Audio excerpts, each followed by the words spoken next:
You have been scammed. Oh, oh, oh, I'm sorry. Did I say you? We have been scammed. I know. You heard me clearly.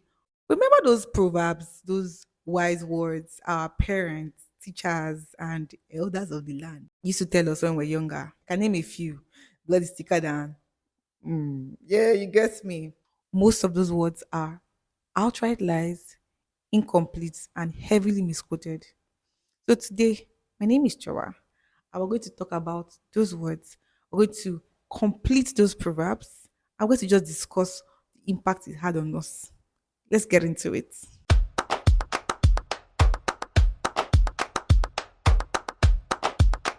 So let us start with the obvious one. Drum roll, please. Blood is thicker than water. I know. How many times did you hear that growing up? For me, I heard it countless times. Every time, blood is thicker than water. But let me tell you that that proverb is actually wrong. It's not even incomplete, it is wrong because the full and complete sentence is the blood of the covenant is thicker than the water of the womb. Do you actually know what that means? It has nothing to do with friendship and siblingship in the context to which it has been used multiple times. What this means is when two people get into a covenant, that bond is thicker than the relationship between siblings. And by blood covenant, I mean somebody says, okay, I cut my hand, you cut your hand, you do like this. Bah! Which a lot of, not a lot, because I know that people have sense these days, which people in the past, I would say people in the past, because if you are still doing that thing, hey, if you are still doing blood covenants at this age, you need prayers. You really do. Because that stuff is actually very, very strong. I digress a bit. That relationship, that bond is stronger than the one between siblings. That's what it means. Not the way it was used that, oh, don't fight with your siblings because blood is thicker than water. Nah, that's wrong. Now, this one I'm about to talk about, everybody knows it. If you don't know it, you're not born in an African home. In short, it's not just even restricted to African homes, almost every home. Jack of all trade, master of no. See your teeth. That one is incomplete. It is not wrong, it is incomplete. The full sentence is Jack of all trade, master of none, but oftentimes better than a master of one. Let that sink in. And this particular proverb makes me really happy because I'm someone who has multiple passions. So whenever you hear, oh, Jack of all trades, master of none, you start feeling bad because you're like, hey, but I like this. But then remember, oftentimes better than a master of one. Now let us take it into our real lives. With the advancement of AI and the internet, a lot of passions and professions would go extinct. Most of them would be simplified by AI. So someone who has multiple skills. So for example, you're a content creator, you're an editor, you're a script writer, you're an actor or an actress, you can be a TV host, you're a copywriter, you're a graphic designer. In this age, in this day and age, you're actually hot cake. Look at the new age billionaires now and the new age multi-millionaires. Most of them have multiple skills. You see someone who is a musician become a makeup founder and also maybe does furniture and also just different things. We have multiple examples. Rihanna came an influencer who is into sports, energy drink, makeup, fashion wear. She's also a model. She has her own game. Just think about it. So all those people telling you to do jack of all trade, they're just stopping you from being a multi-talented billionaire. Better be a jack of all trade. Oh. Yes, the other one we're going to talk about.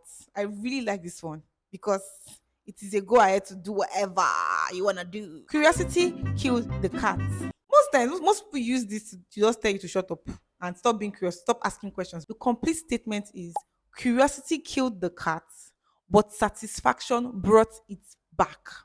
So, Bory, you heard what I'm saying. Should I repeat it?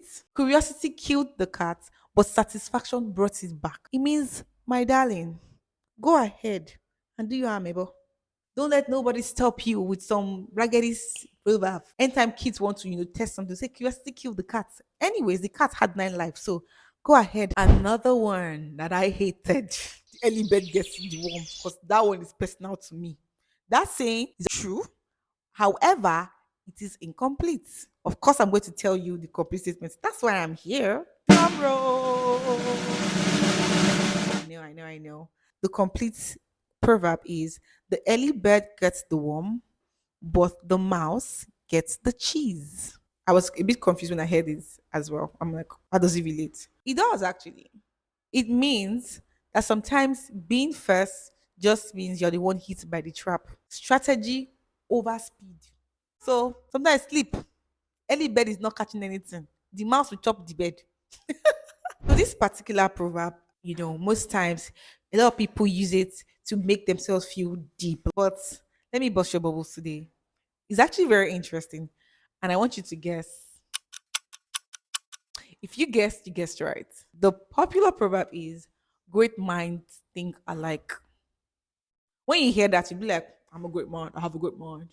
Whenever you are and someone thinking alike, you guys are, jiving. The complete proverb is great minds think alike, but small minds rarely differ.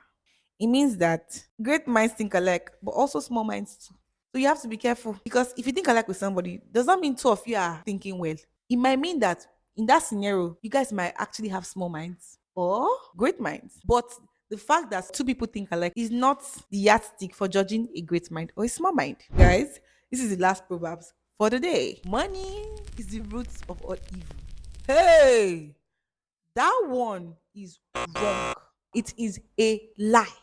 And it's a lie from the pit of hell. The actual saying, and this is even a Bible quote, not even just a proverb, it is the love of money is the root of all evil. And that love there means like excessive attention, borderline greed, not necessarily, oh, love to save money, love to invest money. No, because poverty makes people do the most. Kidnapping, not poverty, stealing, corruption. Tell me, when people start worshiping money, when people start losing their moral values because of money, that's where the issue is. Not money itself. Money is just a paper, it's just currency. Currency cannot be the root of all evil. It's people trying to take, trying to gather, trying to steal, trying to, oppress their neighbors to just get it. That's the root of all evil. Some people would even argue that poverty is the root of all evil. I might be on that boat too, but love of money, guys. Whenever you hear someone say money is with a lot of evil, just look at the person.